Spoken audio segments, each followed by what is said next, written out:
You sit on your couch, you tap a button on your phone, and like 2 days later, a package just magically appears on your doorstep. Right. It feels like magic. Yeah, it really does. But do you ever actually stop and think about the invisible web of forces, the physical pathways, and just the sheer number of people that had to perfectly synchronize to get that product to your door? Oh, almost never. I mean, we really do treat deliveries as a binary event. It's either shipped or it has arrived. Exactly. We completely ignore the chaotic, highly choreographed dance happening in the background across, oceans, borders, and entirely different legal systems. That is exactly what we are getting into today. Huh. Okay, let's unpack this. We are diving into APCLTD Module 7, Section A, which is all about characterizing the international environment and global infrastructure. Right, which sounds very technical, but it's fascinating. It really is. Our mission for this deep dive is to decode this massive invisible machine. But we want to understand the what and the why of global logistics and how it actually impacts the supply chain. Because, before a ship ever even leaves a port, macroeconomic forces have already decided its entire route. Right. And before we get too deep into the weeds, I do want to set the tone here. We are relying strictly on the provided source text today. So if any topics we touch on veer into global politics or like governmental policies, just know we're remaining completely impartial. Yeah, absolutely. We're just conveying the realities of international trade exactly as they're outlined in the material. Right, just laying out the facts. So let's start with the big picture. Why do countries even bother trading with each other in the first place? Well, if we look at the economic theories that drive global supply chains, it really goes back to Adam Smith and his theory of absolute advantage. Oh, okay, 1776, right. Exactly. The idea is if your country requires a smaller quantity of inputs to produce a good, meaning you are just mathematically the most efficient at making it, you have an absolute advantage. Okay, so you trade your efficiently made goods for things that are made more efficiently elsewhere. Right. It's simple. Like, you make the best wine, we make the best cloth, let's trade. Yes, but the sources also dive into David Ricardo's theory of comparative advantage, which is a bit more complex. It adds layers like marginal cost and opportunity cost. Oh, right.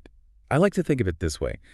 Imagine a household where one person is just naturally faster at, like, both cooking and cleaning. Okay, I follow. So they have the absolute advantage in both. Right. But if they spend all their time cleaning, they give up the opportunity to cook highly complex, amazing meals. Right, their opportunity cost is too high. Exactly.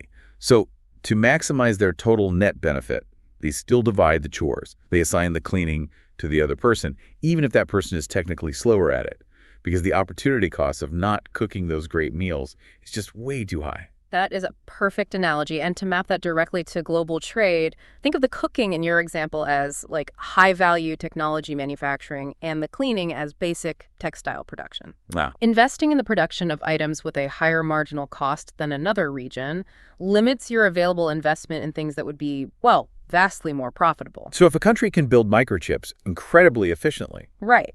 Dedicating resources to weaving cotton, even if they are good at it, is just a massive waste of economic potential. That makes total sense. Yeah. But those resources aren't just, factories or capital. A huge part of this equation is the people. Oh, absolutely. The demographics are fundamentally reshaping how supply chains are designed right now. How so? Well, in the developed regions of the world, populations are rapidly aging. The median age in these regions was around 40 back in 2010, but it is projected to rise to 45 years old by 2050. Wow, 45 is the median. Yeah, and an aging population creates severe economic headwinds. You have compounding shortages of skilled labor and a significantly higher tax burden on a shrinking workforce just to support the elderly. While the developing world is experiencing pretty much the exact opposite phenomenon. Exactly. In less developed regions, the median age is projected to be 35 by 2050. And in the least developed regions, it's projected to be just 26. That is a massive difference. It is. It creates a huge available labor pool. And we also have to factor in rapid urbanization. Right, the megacities. Yeah, the UN projects that Asia alone will have 18 megacities, which, by the way, are defined as cities with populations over 10 million in the coming years.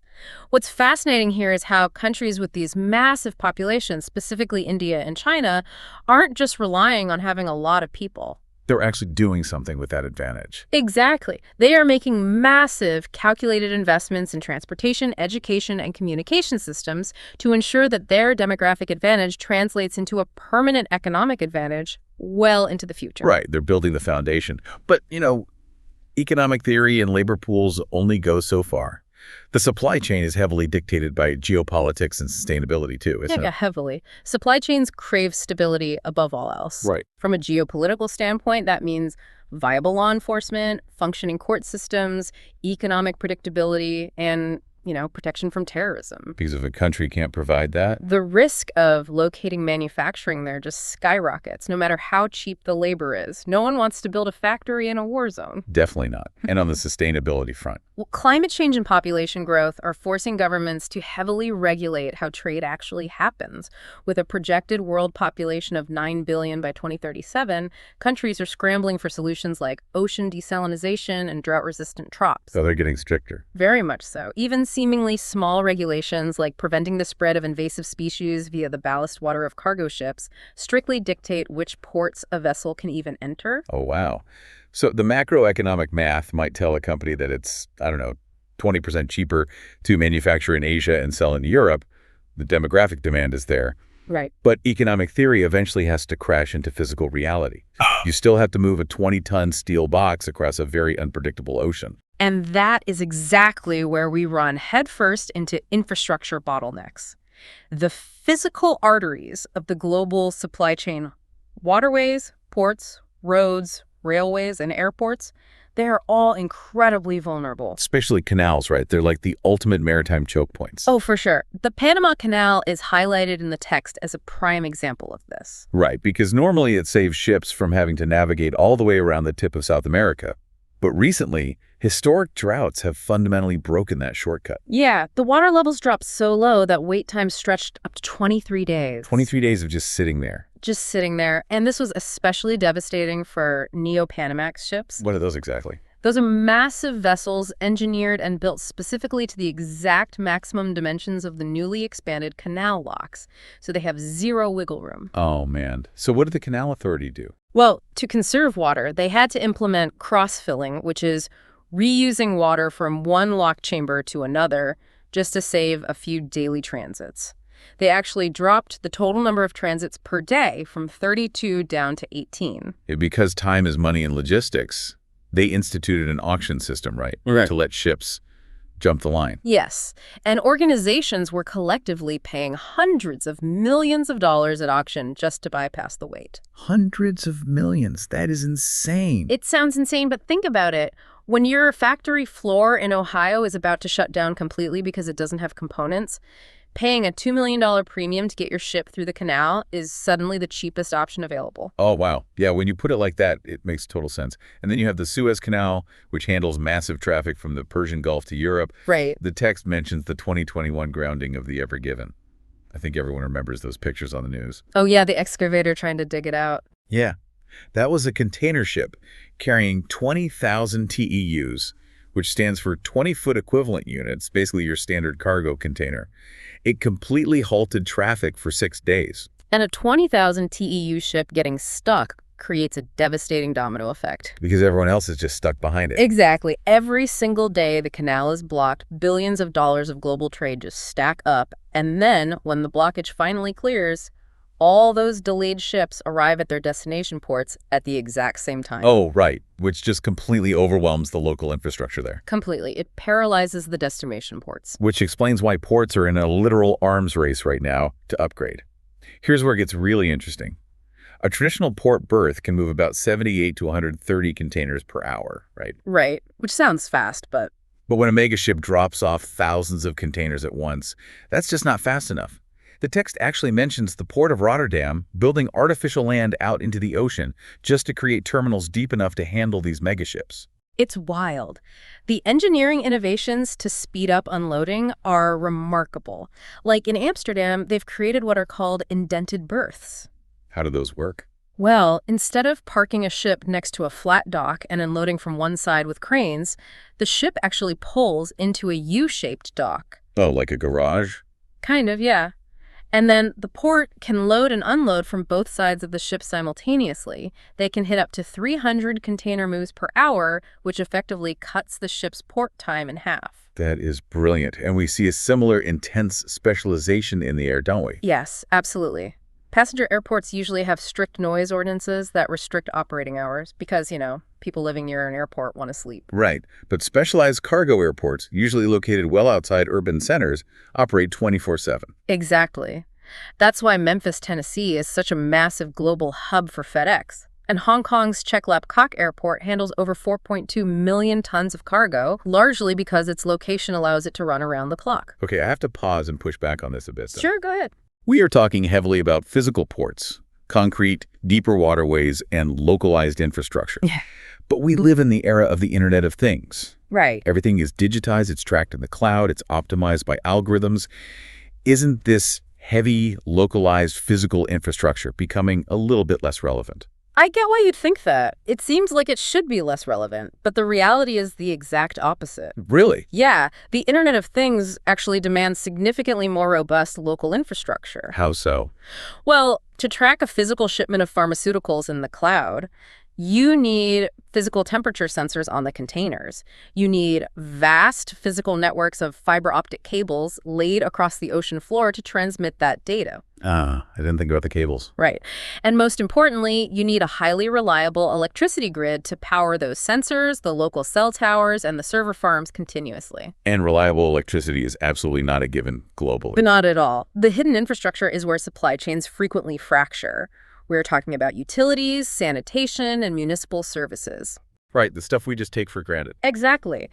The text points out that India, parts of sub-Saharan Africa, and even places like California suffer from rolling blackouts. And if the power goes out, If your refrigerated warehouse loses power for 12 hours, your entire cargo of vaccines or fresh produce spoils.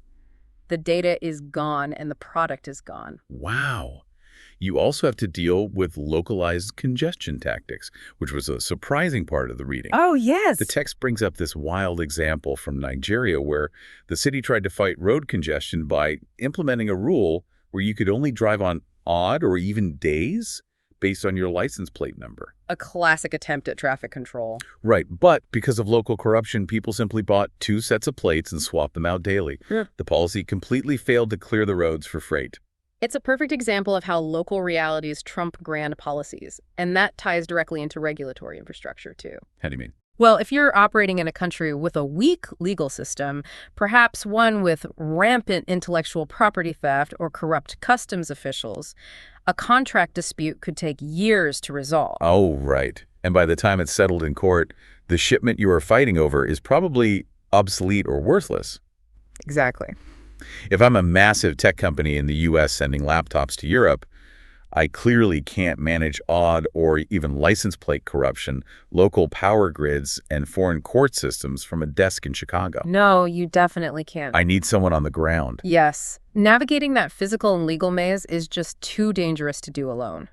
This requires highly specialized human guides. If a massive shipment of electronics arrives at a foreign port and it accidentally violates a local compliance law, the local government doesn't go after your headquarters in Chicago. Who do they go after? They go after the importer of record, or the IOR. Okay, I want to focus on that. Because why can't I just be my own importer of record? Why do I need to hire a partner on the ground to take the legal heat? Because the IOR is the legal entity entrusted by a government to move a shipment through their customs, pay the correct duties, and ensure compliance with their specific laws. Oh. Crucially, the IRR must have a physical presence in the importing country so the government has actual legal jurisdiction over them. They are recorded on all entry documents. So I can't just slap my U.S. company name on it? Exactly. Yeah. A service partner can't just act as the IOR under their own name for your goods either. They have to operate using a power of attorney from an entity with physical representation. If a shipment contains contraband, the IOR is the one facing the immediate legal consequences. So it's essentially buying local legal shielding and expertise. Precisely. The text also talks about shipment auditors. And I'll admit, when I see the word auditor, I picture someone sitting in a windowless room checking freight invoices against quotes with a calculator. That is a very common stereotype, and Yeah. they absolutely do perform freight invoice verification. Making sure the billed weight and rates match the negotiated quotes is critical to controlling costs. But modern shipment auditors do so much more than that. They really act as your eyes and ears on the ground. What else are they doing out there? They conduct physical quality inspections of the goods before they ever get loaded onto a ship. Huh? They perform environmental impact testing to ensure a factory isn't violating local pollution laws that could, get your supply chain abruptly shut down. That makes a lot of sense. Yeah. Catching a container of tainted or defective goods before it crosses the ocean saves millions. Exactly. They also perform supply chain security analysis. They ensure the cargo isn't being tampered with or used to smuggle goods by a rogue shipper. Okay, so if we zoom out from the individuals on the ground, you also have massive international organizations trying to lay down the ground rules for all this trade, right? Yes. If we connect this to the bigger picture, these international organizations act as the connective tissue for global trade. Like the WTO. Right, the World Trade Organization, which facilitates the actual trade agreements between nations and helps enforce international transportation security. You also have the Global Reporting Initiative, the GRI, which helps organizations standardize how they report their sustainability metrics so companies can actually compare apples to apples. Oh, that's helpful. And then there's the OECD, the Organization for Economic Cooperation and Development. The text mentions their guidelines are instrumental in combating bribery globally. Yes. The OECD anti-bribery initiatives are vital because bribery fundamentally breaks supply chain math. Because it's a hidden cost. Exactly. If widespread bribery is required to get goods through a specific port, it creates unforecastable costs. A logistics manager can't budget for arbitrary bribes demanded by customs agents. Right, you can't put that on a spreadsheet. No, you can't. So to avoid that legal and financial liability, companies will completely reroute their supply lines to bypass that country entirely, even if it adds thousands of miles to the journey. Which is wild. Mm-hmm. But how do we actually measure the impact of having to route around a corrupt port? Like, if you're running a global business, how do you know if a country is a safe bet? Or if your supply chain is quietly bleeding money? Well, you need a standardized scorecard. Yeah. And the primary tool for this is the Logistics Performance Index, or LPI, which is created by the World Bank. Okay, the LPI. And this ranks countries on the ease of moving shipments through them, right? Yes, and it breaks this down into 6 dimensions, 3 policy inputs and 3 performance outputs. Let's start with the inputs. What are they looking at? The inputs are the foundational elements a country actually controls. First is the efficiency of their customs and border management. Okay. Second is the quality of their trade and transport infrastructure ports, railroads, power grids. And third is the competence and quality of their local logistics services, basically. How good are their truck drivers, their warehouse operators, their local IORs? Okay, so those are the inputs, and then you measure the outputs, which are the actual results of those policies. Exactly. The outputs tell you what the shipper actually experiences on the ground. What are those? The ease of arranging international shipments and competitive prices. The ability to properly track and trace consignments in real time. And timeliness. How often do shipments actually arrive when they are scheduled to? And the scores are incredibly revealing. I saw in the text that in 2023, Singapore topped the list with a 4.3 out of 5. Yes, very high performing. The US, Canada, and parts of Europe also rank highly. But a country like Libya scored a 1.9. Right. That single number tells a logistics manager exactly what kind of risk, delay, and hidden costs they're walking into. It does. And mitigating that risk requires a deep understanding of the total cost of ownership, or TCO. Which a lot of companies get wrong, right? All the time. Too often, companies fail to estimate global costs correctly. They look at a spreadsheet, see a cheap manufacturing base overseas, and think they've found a massive cost savings. Yeah, I look at total cost of ownership kind of like buying a used car. Well, you might find a ridiculously cheap car on a lot, and the sticker price looks amazing compared to the reliable, slightly more expensive car next to it. Okay, sure. But if that cheap car constantly breaks down on your way to work, forcing you to pay for expensive repairs and causing you to lose your job because you're always late, the total cost of owning it is catastrophic. Yes. That analogy perfectly illustrates the trap many companies fall into. A cheap manufacturing base overseas isn't actually cheap if the hidden logistics costs destroy your profit margins. Exactly. What are some of those hidden costs the text mentions? Well, the biggest one is the cost of lead time. In global logistics, lead times can stretch into months. While your cheap goods are just sitting on a ship, you are paying massive inventory carrying costs. Your money is just tied up on the ocean. Right. And you are exposed to the risk that the product becomes obsolete before it even arrives, and you are vulnerable to currency fluctuations over that entire 60-day transit. Oh, wow. Yeah. You also have the cost of flexibility, right? If a massive storm shuts down a port, how much does it actually cost to rapidly respond and reroute 1,000 containers? It's astronomically expensive. And the cost of quality, too. If your factory is halfway across the world, the quality feedback loop takes months. Yes. By the time you realize a whole container of electronics is defective, returns aren't cost-effective, you've lost the holiday sales season, and you've permanently anchored your customer base. Exactly. This raises an important question that the World Bank LPI report directly addresses. How should companies weigh speed versus reliability? I think instinctually most people assume faster is always better. Right. But the data shows that reliability is far more important to shippers than pure speed. Really? Why is that? Consider the mechanism of safety stock. If a shipment from overseas takes anywhere from 2 to 6 weeks, completely unpredictably, a company has to buy and warehouse 4 extra weeks of inventory safety stock just to ensure they don't run out. Ah, okay. That ties up millions of dollars in capital sitting completely idle in a warehouse. Just in case. Just in case. But if that same shipment takes exactly 4 weeks, every single time, without fail, they can hold 0 safety stock. They can plan their manufacturing right down to the day. Wow. So predictability is king. In logistics, boring predictability is actually worth billions. Shippers will gladly pay a premium for a slower route if the time, cost, and quality are perfectly reliable. Because more complexity equals more risk. Always. The text points out that crossing multiple borders inherently multiplies your risk. You are dealing with foreign exchange risk, intellectual property risk, and document friction. Oh, the paperwork is endless. Every single piece of paperwork required, and every government agency that has the power to inspect or hold a shipment just increases the chance of an exception. And managing that requires a high level of process maturity. You need supply chain managers who can supervise third-party experts, who understand the underlying metrics of the LPI, and who know exactly when a process is beginning to fail so they can intervene before the customer ever notices. So what does this all mean? If we look back at the journey we've taken through these sources today, we started with the invisible macroeconomic forces. Right, the math of absolute and comparative advantage. Yeah, combined with massive demographic shifts, which dictates the fundamental why and where of global trade. Then we watched that economic theory crash into the brutal physical realities of local infrastructure. Like the droughts crippling the Panama Canal. Exactly, or the engineering marvels of ports loading megaships, and the intense vulnerabilities of local power grids and legal systems.